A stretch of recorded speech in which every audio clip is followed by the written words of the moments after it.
فيديو النهارده هيعرفك يعني ايه الجريس سيستم بتاع البوت ستراب. عباره عن مقدمه ازاي تتعامل مع الجريس سيستم بتاع البوت ستراب، وازاي تعمل موقع ريسبونسيف على جميع الاجهزه. في الفيديوهات اللي فاتت اتعرفنا مع بعض يعني ايه بوت ستراب، وازاي نربطه في المشروع بتاعنا اونلاين، وازاي نربطه في المشروع بتاعنا داونلود. عايزين نتكلم في فيديو النهارده عن الجريس سيستم بتاع البوت ستراب. الجريس سيستم بتاع البوت ستراب عباره عن مجموعه كلاسز بتعمل لك لاي اوت، يعني تقسيمه، يعني بتجيب شويه عناصر جنب بعض، وكمان بتكون ريسبونسيف مع الجريس سيستم، فمش محتاج انك تفكر في ميديا كويري تاني. فالجريس سيستم مبني من جوه بحاجه اسمها فليكس بوكس. ففيديو النهارده عايزين نتكلم عن الجريس سيستم بتاع البوت ستراب. فالجريس سيستم بتاع البوت ستراب مبني من جوه بحاجه اسمها فليكس بوكس. احنا زمان علشان كنا نجيب 4 ايتم فرح بعض، فكنا بنيجي على كل ايتم نديلها ويتس 25% علشان يكون مجموعهم النهائي 100%. فالبوت ستراب شايف النسبة المئوية اللي هي 100% بتساوي عنده حاجة اسمها 12 كولوم. فالبوت ستراب بيتعامل مع النسبة المئوية انها 12 كولوم. فالبوت ستراب مش مخترع الذرة، هو عامل شوية كولومز واخدة من جوه ويتس معين.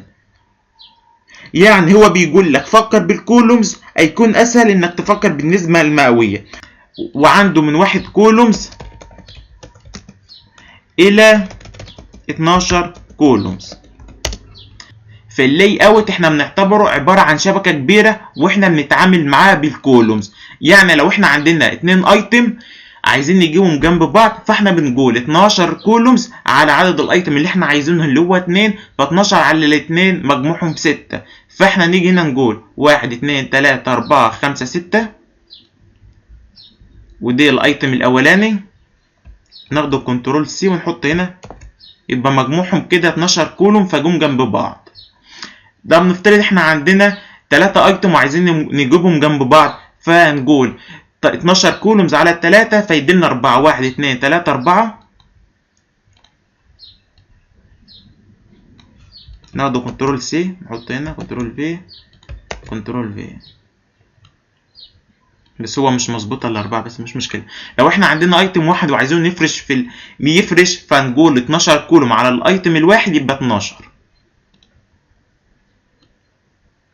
فهي ديت الفكره بتاعت الجريس سيستم بتاعت البوت ستراب.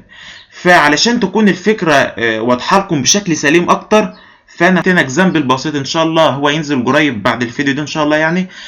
فالفكره بتاعته مبدئيا ان انا جايب 3 ايتم فرح بعض باستخدام الكولوم.